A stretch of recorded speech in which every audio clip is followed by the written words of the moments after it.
puisque je disais que l'Apocalypse était un livre difficile parce qu'il couronne toute l'Écriture.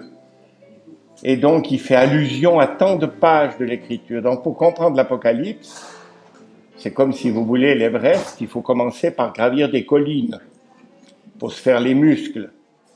Il faut donc commencer par lire un évangile, une lettre de Paul, puis peu à peu découvrir ou redécouvrir l'Ancien Testament. Alors, il y a encore à la librairie, j'avais donné 2 autres livres, les 7 petits mots de l'Évangile. Amen, Alléluia, heureux, venez, et puis tais-toi. Voilà. Et donc, c'est de courts chapitres qui, à travers toute la Bible, donnent le sens de ces petits mots qui nous sont connus et inconnus. Ou bien sur Saint Paul, évangéliser, oui, mais comment?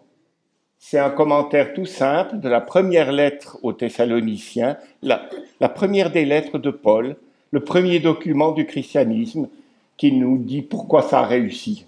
Alors, ça peut peut-être vous intéresser. Voilà, 3e conférence sur l'Apocalypse, une espérance dans la tempête, et maintenant une prière prophétique. Dans la première conférence, j'avais montré combien le dimanche matin dans l'Apocalypse, le jour du Seigneur, reçoit une dimension prophétique. La communauté est rassemblée et elle reçoit un regard, celui de l'Esprit Saint, sur le Christ ressuscité.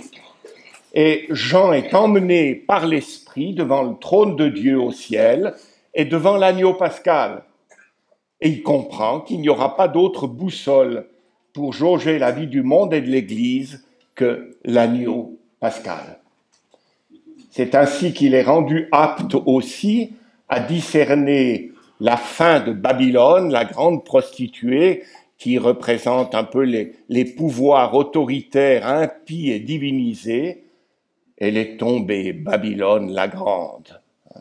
Et puis, au contraire, tout à la fin de l'Apocalypse, encore une fois l'Esprit qui emporte Jean et pour qu'il voie descendre du ciel la nouvelle Jérusalem, la fiancée. Voilà.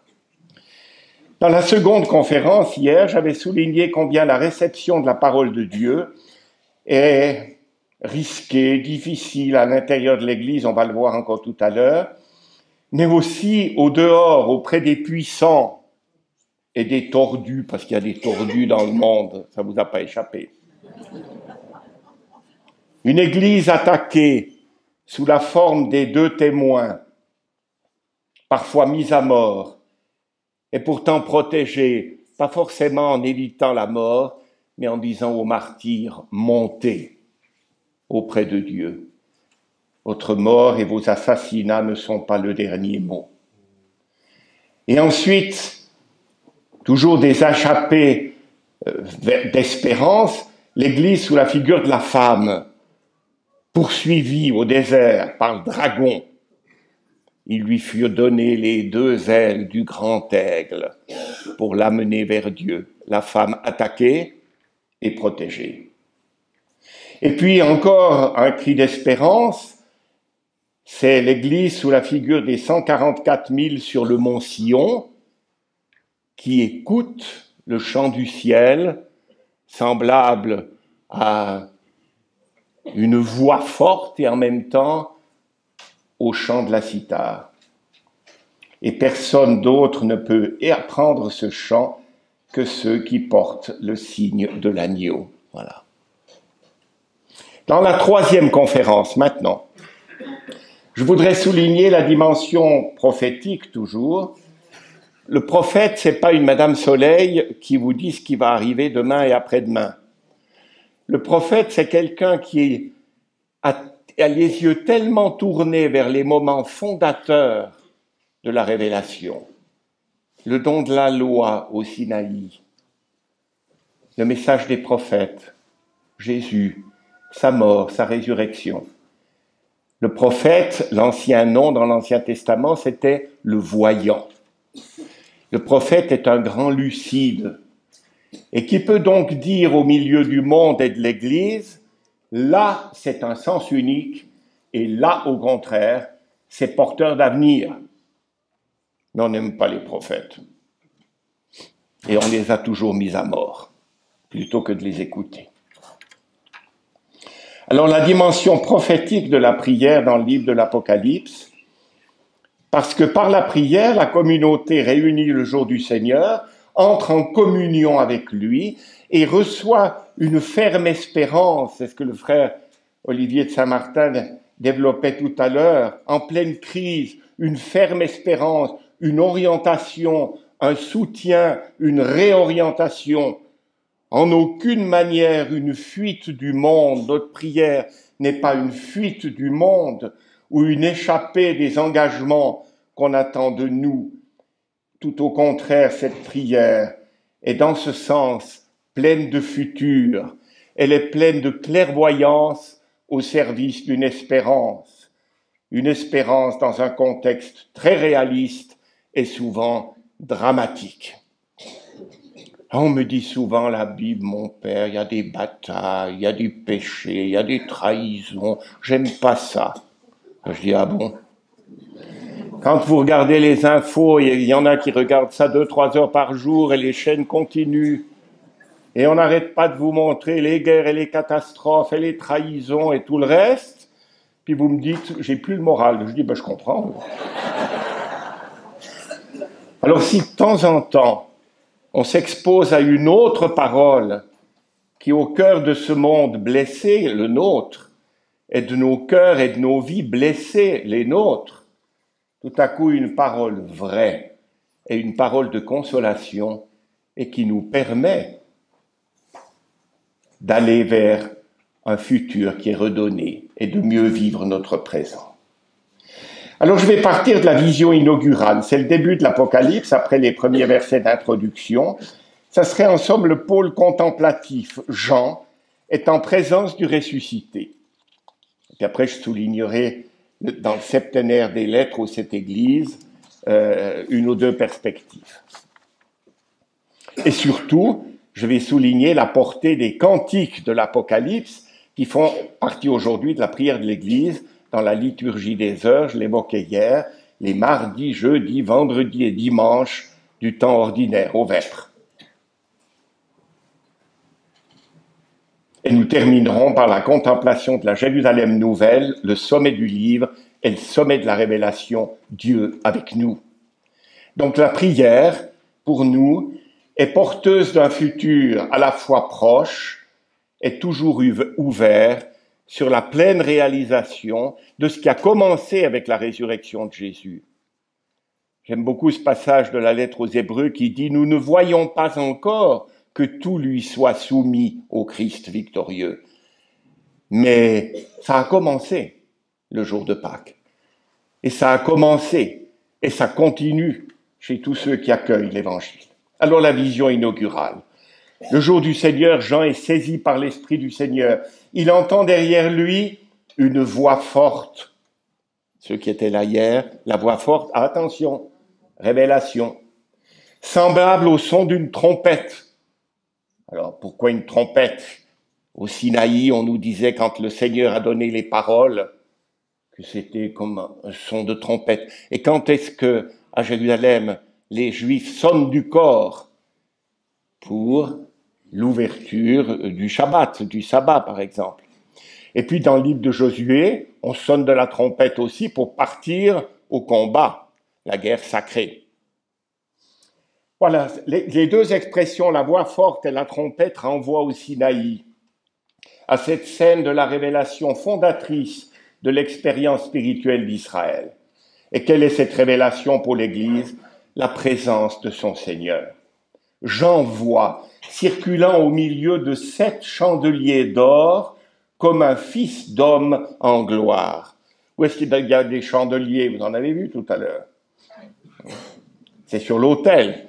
Donc s'il circule au milieu des chandeliers, ça veut dire au milieu d'une communauté qui prie. La tête et ses cheveux sont blancs, c'est pas qu'il est vieux.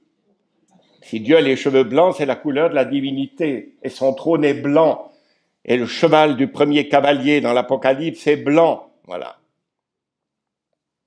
Ses yeux sont comme une flamme ardente, les pieds comme du bronze, et sa voix comme celle des grandes eaux.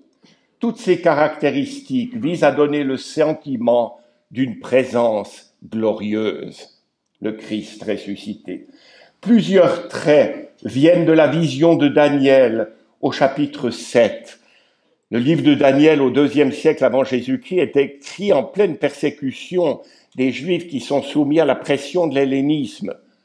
Et Daniel voit tout à coup dans une vision un trône, et puis donc quelqu'un, et puis des livres sont ouverts, une scène de jugement, et puis tout à coup apparaît comme un fils d'homme, on comprend qu'il vient du ciel, hein, et il lui est remis la gloire, la puissance et l'honneur. Son règne ne passera pas. À une communauté écrasée de souffrance, il perçoit le prophète que Dieu donnera la victoire par le Fils de l'homme. Et vous savez que Jésus, dans l'Évangile, c'est le seul titre qui s'est donné.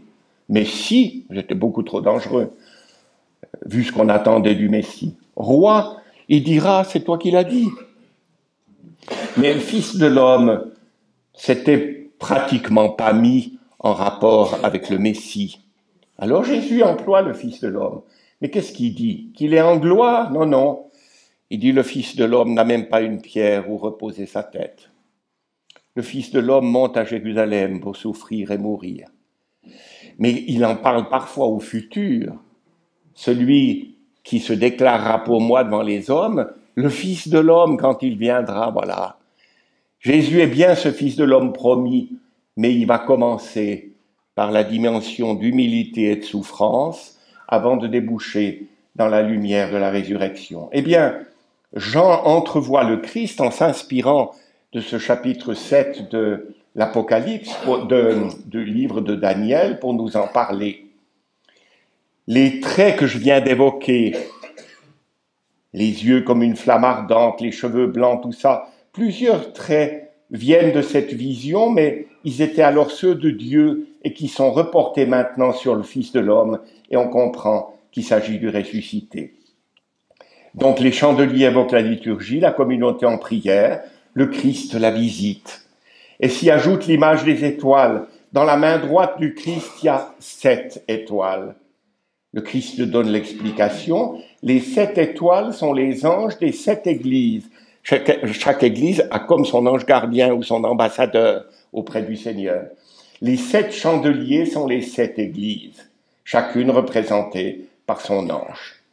Le Christ tient ces églises dans sa main droite, il veille sur elles, il les interpelle, il les corrige, comme on va le voir. L'image du glaive à 2 tranchants l'exprime bien, un glaive qui sort de la bouche du Seigneur parce que sa parole est incisive et pénétrante. Pour souligner encore la dignité du personnage, il a une grande robe jusqu'aux pieds. C'est peut-être une note sacerdotale, avec une ceinture d'or haut placée, pas simplement au rein, mais autour de la poitrine, signe de dignité royale. Ce qui est signifié dans toutes ces images est précisé en paroles, ne crains pas. Moi je suis le premier et le dernier, le vivant. J'étais mort et me voilà vivant pour les siècles des siècles. Je détiens les clés de la mort et du séjour des morts. Donc, début de l'Apocalypse, révélation du Christ comme ressuscité, vainqueur de la mort. Et quand est-ce qu'on le rencontre? Sinon quand la communauté est rassemblée, d'où les chandeliers, pour la prière et l'écoute de son Seigneur. Je vous le disais dans la première conférence, les premiers versets, heureux celui qui lit, heureux ceux qui écoutent les paroles de la prophétie. Vous avez entendu le cardinal Butillot tout à l'heure disant il faut qu'on retrouve le sens prophétique, une vision. C'est Dieu qui peut nous la donner par le Christ. Celui qui a été mort est maintenant vivant pour les siècles, et chacun des traits de cette vision va être repris maintenant en tête de chacune des lettres aux 7 églises. Moi, je vais en retenir 3. Tout d'abord, la lettre à l'église d'Éphèse. Je résume, je ne les lis pas parce que sinon, je les résume, vous pourrez reprendre tout ça si vous le souhaitez. Ainsi parle celui qui tient les 7 étoiles dans sa main droite, qui marche au milieu des 7 chandeliers d'or. Ainsi parle celui, ça c'est typique de l'introduction des oracles dans l'Ancien Testament. C'est donc une parole prophétique qui est adressée à l'Église. Alors, voilà le diagnostic, comme chez le médecin. Il faut d'abord un bon diagnostic si vous souhaitez un traitement. Le diagnostic, je connais tes actions, ta peine, ta persévérance. Tu as tellement supporté pour ton nom, pour mon nom, sans ménager ta peine. Mais dis donc, c'est pas mal quand même pour cette Église. Eh bien, pourtant, j'ai contre toi que ton premier amour, tu l'as abandonné. C'est une Église qui fonctionne, mais qui n'aime plus beaucoup. Ça tourne, mais ça n'aime pas beaucoup. Le pape François n'arrête pas de nous demander de ne pas être une bureaucratie de plus. Avec ceux qui sont en ordre, pas en ordre, et ceci et cela. Une Église qui organise, qui a ses commissions, ses réunions, son organigramme, mais la ferveur de ton amour, du premier amour, n'y est plus. Ce langage, c'est celui des prophètes. Et c'est celui du registre nuptial, comme je vous disais hier. Le registre nuptial. Et donc, quand on sort de la fidélité, on parlera de prostitution, qui n'est pas toujours d'abord une question sexuelle, mais d'abord le cœur qui s'égare. Alors, rappelle-toi d'où tu es tombé. Ça vous rappelle quelque chose, ça? La chute. Rappelle-toi d'où tu es tombé. Quand Adam et Ève, aidés par le serpent, qui a un autre programme que celui de Dieu et de notre bonheur, et qui dit mais non, libérez-vous de tout ça et tout ira bien. Eh bien, voilà l'autre programme. Rappelle-toi d'où tu es tombé, convertis-toi et reviens à tes premières actions. Autrement dit, il faut réactiver la mémoire de l'Évangile. Tout le Deutéronome dans l'Ancien Testament répercute cela. Quand Moïse dit au peuple, n'oublie pas. Quand vous serez entrés dans un pays où vous serez installés, n'oubliez pas. Alors, rappelle-toi d'où tu es tombé, reviens à la source de ta foi, reviens au Christ et convertis-toi. Et alors la réponse, elle est magnifique. Au vainqueur, il y a un vainqueur, ça veut dire qu'il y a eu un combat. Alors au vainqueur, je donnerai de goûter à l'arbre de vie qui est dans le paradis de Dieu. Vous voyez comme l'Apocalypse reprend toute l'histoire du salut. On retourne à l'arbre de vie pour que tu puisses entrer dans le paradis de Dieu. J'évoquerai aussi la lettre à l'église de Sardes. Ainsi parle celui qui a les 7 esprits de Dieu et les 7 étoiles. Totale vigilance et totale pertinence. Je connais ta conduite. Je sais que ton nom est celui d'un vivant, mais tu es mort. Tu as encore une renommée, mais quand on gratte un peu, au-delà des apparences, la vérité, tu ne vis plus vraiment. D'où l'appel du Christ, sois vigilant, raffermis ce qui te reste et qui allait mourir. Autrement dit, il y a de beaux restes encore. Mais il faut ranimer la flamme. Ranimer la flamme. Et alors, rappelle-toi comment tu as reçu. Dans nos traductions, dans le lectionnaire, on dit « rappelle-toi ce que tu as reçu ». Et puis, en note, littéralement, comment. Mais pourquoi est-ce qu'ils ne l'ont pas mis dans le texte? Rappelle-toi comment tu as reçu l'Évangile. Autrement dit, est-ce qu'il y a eu des moments dans ta vie, d'adulte ou de jeune, quand l'Évangile t'a paru beau, quand l'Évangile t'a parlé, quand l'Évangile a été à la source de ta vocation, de ton mariage, de ton sacerdoce, de ta vie religieuse, alors rappelle-toi cela, garde-le et convertis-toi. Donc il ne s'agit pas seulement du contenu de la foi, mais d'activer la mémoire, de redécouvrir comment nous avions reçu l'Évangile, comment il nous avait touchés, émus, mobilisés. La récompense du vainqueur, je ferai une colonne au sanctuaire de mon Dieu et je graverai sur lui le nom de mon Dieu ainsi que mon nom nouveau. Voilà. J'inscrirai mon nom sur ton front. Mais pour ça, il faut que tu te réveilles et t'ouvres de nouveau au don de Dieu. Enfin, je prends la dernière lettre à l'église de Laodicée, la plus sévère et la plus belle dans la récompense. Ainsi parle celui qui est l'Amen. Alors, Amen, c'est pas ce qu'on dit quand on va s'asseoir. Amen, ça veut dire oui, Seigneur. C'est solide. Voilà. C'est ce que je développe dans mon petit livre, les 7 mots de l'Évangile. Amen en est un.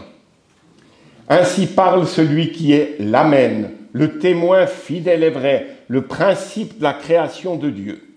Le diagnostic, je connais tes actions. Je sais que tu n'es ni froid ni brûlant. Mieux vaudrait que tu sois ou froid ou brûlant, je vais te vomir de ma bouche. Tu dis, je suis riche, je ne manque de rien, alors que tu es pitoyable, pauvre, aveugle et nu. Achète chez moi pour t'enrichir de l'or purifié au feu, des vêtements blancs pour te couvrir et un remède pour l'appliquer sur tes yeux pour que tu vois. Voilà. Il semble que à cette ville évoquée dans l'Apocalypse, on fabriquait des colliers pour les yeux, pour guérir les gens qui avaient des maladies des yeux. Je vais te donner ce collier pour que tu vois mieux, hein, et un or purifié au feu pour que tu ne te trompes pas dans les richesses. Moi, ceux que j'aime, je leur montre leurs fautes et les corrige. Sois fervent et convertis-toi. La promesse, voici que je me tiens à la porte et je frappe. Si quelqu'un entend ma voix et ouvre la porte, j'entrerai chez lui, je prendrai mon repas avec lui et lui avec moi. Ça vous évoque évidemment l'Eucharistie. Donc, dans les récompenses, dans les 7 lettres, on commence par le fruit de l'arbre de vie. Au milieu, il y a un nouveau nom, il y a la manne cachée, et puis à la fin, je frappe à la porte, comme le bien-aimé du cantique. Ce Dieu souverain, le Christ glorieux, j'étais mort, me voici vivant. Il est comme un mendiant qui frappe à la porte. Il ne s'imposera pas. Si j'entends, il suffit que j'ouvre un petit peu la porte. Alors, je rentrerai chez lui. Et ce sera la fête. Venons-en maintenant au cantique. Tout d'abord au chapitre 4 et 5 de l'Apocalypse que j'ai évoqué dans les 2 premières conférences, la vision du trône de Dieu et ensuite la vision de l'agneau et du livre scellé.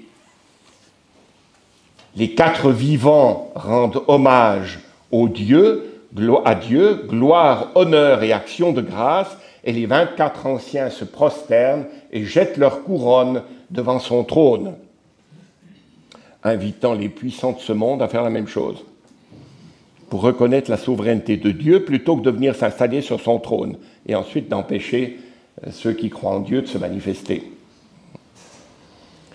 Et voilà le premier cantique. Tu es digne, Seigneur notre Dieu, de recevoir la gloire, l'honneur et la puissance. C'est toi qui créas l'univers, tu as voulu qu'il soit, il fut créé. Donc, un premier cantique à la gloire de ce Dieu majestueux auprès duquel Jean a été introduit. Tu es digne de recevoir gloire, honneur et puissance parce que tu es le Créateur. C'est une des dimensions qui est oubliée, que le pape François n'a cessé de répéter, aussi pour que nous respections la création, parce qu'il y a un Créateur. Nous respections nos personnes, même si elles sont malmenées par la vie ou le péché. Si nous sommes vivants, cette vie, nous la tenons de Dieu. Donc, respect de la vie depuis l'embryon jusqu'au dernier souffle du vieillard, parce que c'est toi qui as créé l'univers, tu as voulu qu'il soit, il fut créé. Et puis le cantique continue. Tu es digne de prendre le livre et d'en ouvrir les sceaux, car tu fus immolé. Cette fois, c'est le Christ. Rachetant pour Dieu par ton sang des gens de toutes tribus, langues, peuples et nations. Pour notre Dieu, tu en as fait un royaume et des prêtres. Ils régneront sur la terre. Alors, tu en as fait un royaume et des prêtres. Ce n'est pas un royaume de curés. Il a fait de nous tous un royaume, c'est-à-dire un espace où Dieu est reconnu comme roi, et des prêtres, que font les prêtres? Ils offrent des offrandes. Dans l'Ancien Testament, souvent du sang d'animal, etc. Et puis, avec le Christ, il est entré auprès de Dieu avec son sang. Et si nous sommes des prêtres, c'est pour offrir notre vie. Offrez vos personnes. Dira saint Paul dans la lettre aux Romains. Donc, tu en as fait un royaume et des prêtres, ils régneront sur la terre. Ce qui avait été promis à l'Exode, de nouveau, je ferai de vous un royaume et des prêtres, avait dit le Seigneur. Maintenant, c'est fait depuis que Jésus est retourné au Père en s'offrant lui-même et en nous entraînant derrière lui. Un royaume où on se donne en offrande. Alors la multitude des anges entonne un nouveau cantique. Ils sont des myriades de myriades par milliers de milliers. Alors, si vous regardez l'Ancien Testament, ce que représente une myriade, etc., j'ai calculé, ça fait environ 100 millions d'anges qui acclament. Il y a de quoi faire une chorale quand même. Voilà. Alors j'entendis la voix d'une multitude d'anges qui entouraient le trône, les vivants, les anciens. Ils étaient des myriades de myriades, par milliers de milliers, disaient d'une voix forte, « Il est digne l'agneau immolé de recevoir puissance, richesse, sagesse et force, honneur, gloire, louange. » 7. C'est la plus grande doxologie de l'Apocalypse, par ce million d'anges reconnaissant Dieu et l'agneau. Notez que c'est l'agneau qui reçoit alors la louange et l'hommage de toute la création à cet agneau. Toute créature, dans le ciel, sur la terre, sous la terre, sur la mer, tous les êtres qui s'y trouvent, je les entendis proclamer à celui qui siège sur le trône et à l'agneau, la louange et l'honneur, la gloire et la souveraineté pour les siècles des siècles, et les quatre vivants disaient « Amen », et les anciens se jetaient devant le trône et se prosternaient.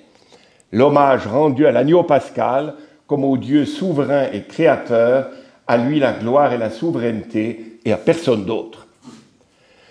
Vous voyez que l'Apocalypse, guéri par ce voyage entre la terre et le ciel par la prière, elle nous donne de la sécurité, mais de la bonne, que Dieu est souverain et son plan de salut, il réussira. Mais malheureusement, il y a des forces adverses, nous en sommes parfois les victimes, elles traversent aussi notre cœur, mais lorsque la communauté est rassemblée et accueille l'agneau, eh bien nous entrons dans cette perspective-là et nous célébrons la victoire de Dieu, notamment en Jésus, mais aussi, comme le disait très bien le frère Olivier tout à l'heure, dans son homélie, chaque fois que l'Évangile est accueilli et au cœur des vies les plus blessées et les plus pauvres, c'est le ciel qui se rapproche de la terre, ou la terre du ciel. Le prochain cantique est au chapitre 11 de l'Apocalypse. Après les deux refus de conversion, vous vous souvenez, après le septénaire des sceaux, ils allèrent tous se cacher, les riches, les puissants et tout, dans les trous des montagnes. Bon. Il y avait eu un deuxième septénaire avec les trompettes. Et cette fois, toutes sortes de bêtes, de sauterelles et tout ça pour faire peur aux puissants. Ils continuèrent de blasphémer. Alors, un ange était apparu avec un petit livre qui était descendu sur terre et disant à l'Église, aux deux témoins, il vous faut manger ce livre et être en habit de pénitence et reprendre votre mission prophétique.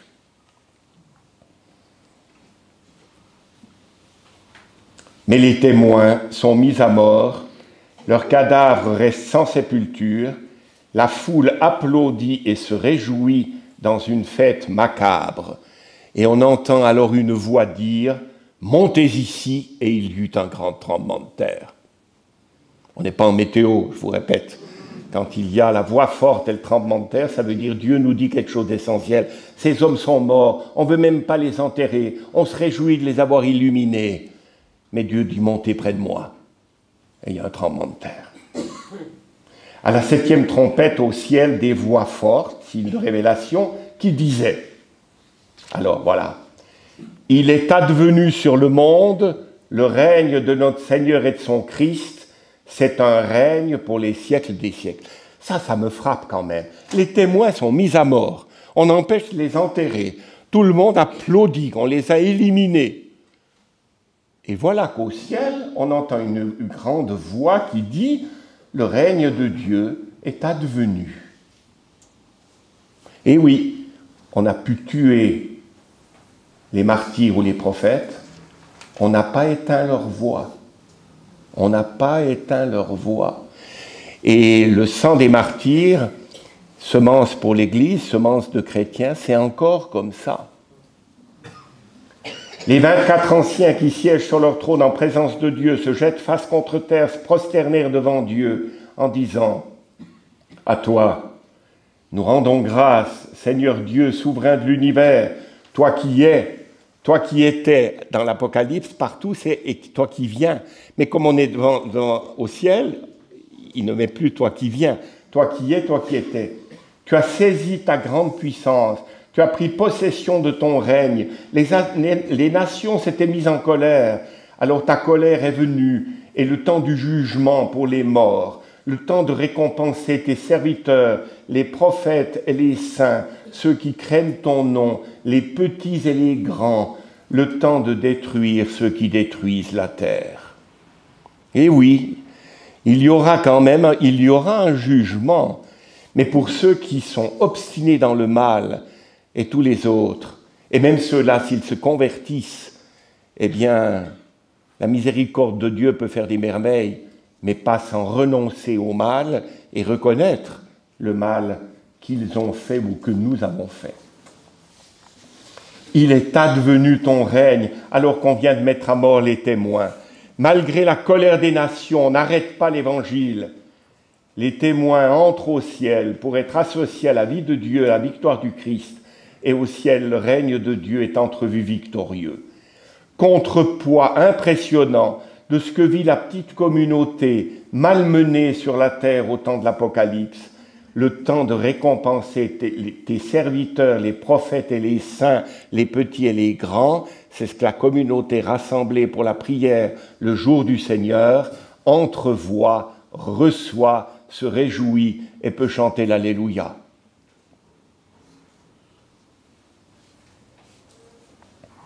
L'évêque de Jérusalem, le patriarche, Monseigneur Pizzaballa, est allé à Gaza, trouver ce qui reste de la communauté chrétienne.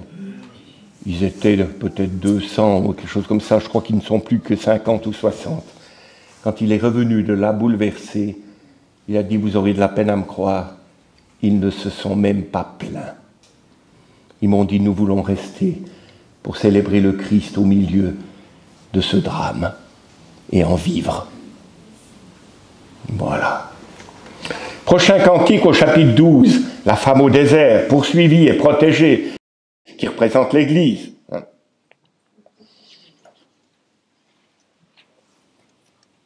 Il y a un grand combat dans le ciel, Michel et ses anges contre le dragon. Je vous disais ça hier, le dragon est jeté hors du ciel avec ses anges, et j'entends dans le ciel ce cantique, d'une voix forte évidemment. Maintenant, voici le salut, la puissance et le règne de notre Dieu, voici le pouvoir de son Christ, car il est rejeté, l'accusateur de nos frères qui les accusait jour et nuit devant notre Dieu. Eux-mêmes l'ont vaincu par le sang de l'agneau, par la parole dont ils furent les témoins, détachés de leur propre vie, sont allés jusqu'à mourir. Eh bien, cieux, soyez donc dans la joie, vous qui avez aux cieux votre demeure. Malheur à la terre, à la mer, le diable est descendu vers vous plein d'une grande fureur, parce qu'il sait qu'il lui reste peu de temps. Donc, auprès de Dieu, hop, il a été bouté dehors. Le Seigneur n'a pas besoin du démon pour accuser des chrétiens. Mais malheureusement, chez nous, il bouge encore. Donc, deux dimensions sont honorées. Maintenant, le salut, le règne de Dieu advient parce que le démon est chassé de la proximité de Dieu et les chrétiens l'ont vaincu par le sang de l'agneau qui a donné sa vie pour eux. Mais d'autre part, nous aurons à mener un terrible combat sur la terre contre le mal. Le prochain cantique est au chapitre 15. Suite à l'annonce du jugement, à l'apparition du Fils de l'homme, une faucille à la main, alors il y a une scène particulièrement dure de jugement contre tous ceux qui se prosternent devant la bête. Dans une perspective positive, il y a la moisson, sans description. La moisson est positive. Perspective plus négative, la vendange, avec le raisin foulé dans la cuve de la colère et le sang jusqu'à la hauteur du mort des chevaux sur une distance de 1600 stades, c'est-à-dire 3000 kilomètres environ. Évidemment, une image. Une image. Pour qu'on n'en reste pas à cette perspective terrible du jugement pour ceux qui font le mal, eh bien, près d'une mer de cristal, ceux qui sont victorieux de la bête chantent. Et c'est de nouveau le cantique, et cette fois le cantique de Moïse. Ils chantent le cantique de Moïse, celui de l'Exode. Voyez toujours ce départ vers le début de l'histoire du salut, parce que Dieu n'a pas changé. Il veut sauver son peuple, il veut le libérer, et il souhaite que le peuple s'en souvienne. Ils chantent le cantique de Moïse, serviteur de Dieu, et le cantique de l'agneau. Ils disent, grande, merveilleuse tes œuvres, Seigneur Dieu souverain de l'univers. Ils sont justes et vrais tes chemins, roi des nations. Qui ne te craindrait, Seigneur? À ton nom, qui ne rendrait gloire? Seul tu es saint. Toutes les nations viendront et se prosterneront devant toi. Ils sont manifestés tes jugements. Voilà. C'est le chant du nouvel exode, de tous ceux qui ont accepté de vivre un véritable exode intérieur, en sortant de ce qui est mauvais dans notre monde. Tout n'est pas mauvais, mais de ce qui est mauvais pour suivre l'agneau en résistant à la bête. Le dernier cantique est au chapitre 19. Après l'annonce du jugement de Babylone, la grande prostituée, et après la longue lamentation des marchands, avec une litanie passionnante de tous les produits de luxe de l'époque. Après cela, c'est au chapitre 19, j'entendis comme la voix forte d'une foule immense dans le ciel qui proclamait « Alléluia ! Le salut, la gloire, la puissance à notre Dieu, ils sont vrais, ils sont justes, ces jugements. Il a jugé la grande prostituée qui corrompait la terre par sa prostitution. Il a réclamé justice du sang de ses serviteurs qu'elle a versé de sa main. » On traduit souvent « il a vengé le sang ». C'est beaucoup plus compréhensible si on dit « il a réclamé en justice le sang versé ». Et la foule reprit « Alléluia ». La fumée de l'incendie s'élève pour les siècles des siècles. Les 24 anciens, les 24 vivants et les 4 vivants se prosternèrent et adorèrent Dieu qui siège sur le trône et proclamait « Amen, Alléluia ». J'entendis la voix d'une foule immense, comme la voix des grandes eaux ou celle de violents coups de tonnerre qui proclamaient « Alléluia, il règne, le Seigneur notre Dieu, le souverain de l'univers. Soyons dans la joie, exultons et rendons gloire à Dieu. Elles sont venues, les noces de l'agneau, et pour lui son épouse a revêtu sa parure. » Un vibrant Alléluia, acclamant le jugement qui est le rétablissement de la justice. En somme, le monde de tordus dans lequel parfois nous avons le sentiment que nous vivons, ça c'est le monde à l'envers. Et les cantiques de l'Apocalypse et la Révélation, c'est le monde à l'endroit. Alors de temps en temps, c'est quand même pas mal de voir le monde à l'endroit, même s'il nous faut vivre dans le monde à l'envers. Et la conversion, c'est de s'approcher du monde à l'endroit, plutôt que de faire une république de tordus. Bon.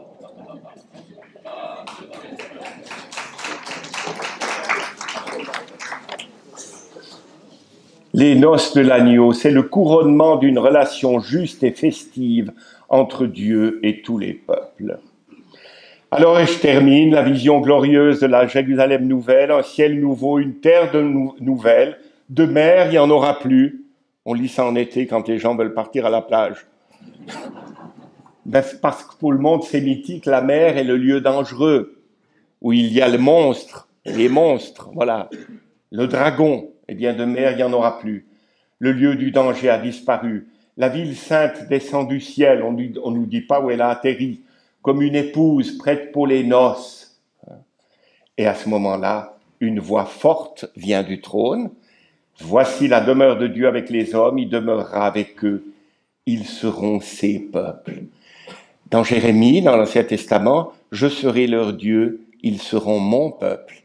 Et ici, ils seront ses peuples, parce que l'auteur de l'Apocalypse comprend bien que c'est l'aboutissement de la promesse de l'Ancien Testament, mais plus seulement pour Israël, pour toutes les nations. Et lui-même, Dieu avec eux sera leur Dieu.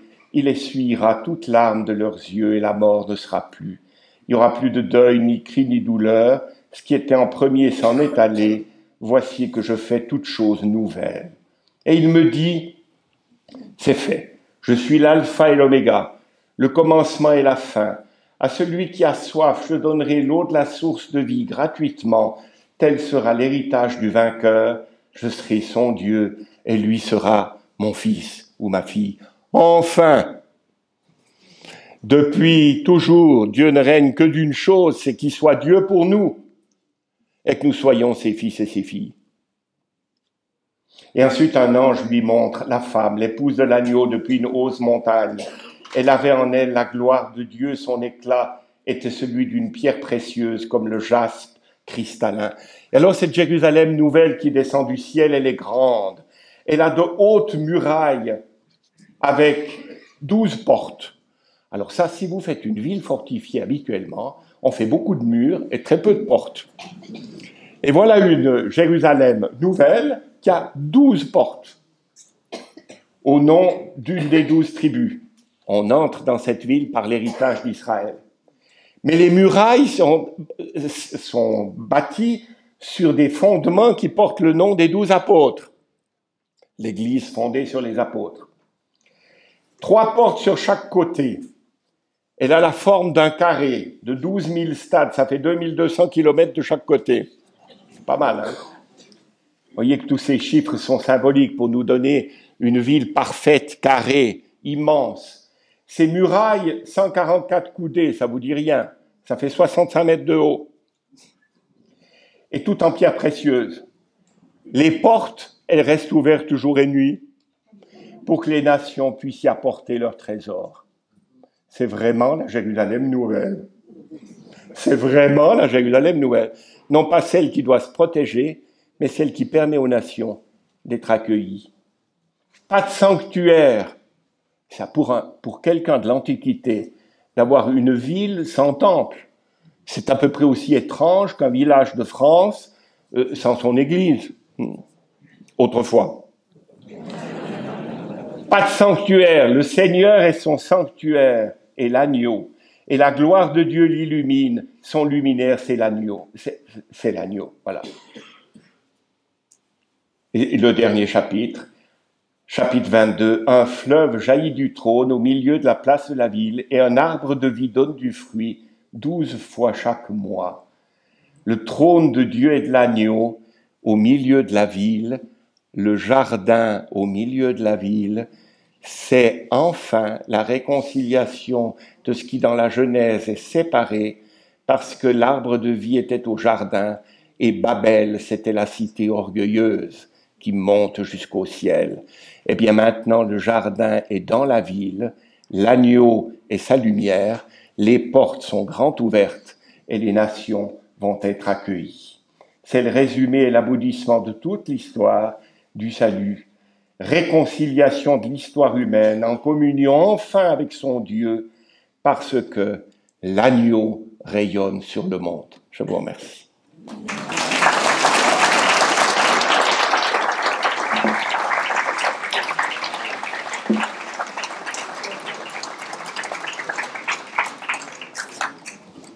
On n'avait pas trop de temps les autres jours. Est-ce que s'il y avait une question ou l'autre, sans vous retenir longtemps, je suis volontiers à votre disposition. C'est 12:15. Oui. Pourquoi 7 et pas 12? Quoi? Église. Ah, parce que 7, c'est un chiffre plénier. Donc, s'il dit les 7 églises, ça veut dire pour toute l'église. C'est comme ça qu'à la fin de chaque lettre, que l'Esprit, que celui qui a des oreilles entende ce que l'Esprit dit aux églises. C'est pour toutes les églises. 12, c'est davantage pour souligner l'héritage d'Israël et l'héritage des apôtres. Voilà. Oui. Pour le principe, tu as fait de nous un royaume et des prêtres. J'ai entendu une autre traduction dans... Un royaume de prêtres. Oui, oui, mais ça ne change pas fondamentalement. C'est un royaume et des prêtres, mais ce n'est pas un royaume de curés. J'entends au mauvais sens du terme. C'est un royaume où les croyants sont peuple de rois, peuple de prêtres. On chante ça. Hein, où nous apprenons à donner notre vie et à pas simplement mettre une bougie et à partir. Dans le sanctuaire, un sanctuaire marial, j'avais vu un écriteau. Cette bougie prolonge votre prière, elle ne la remplace pas. Voilà. Bonne fin de pèlerinage. Merci.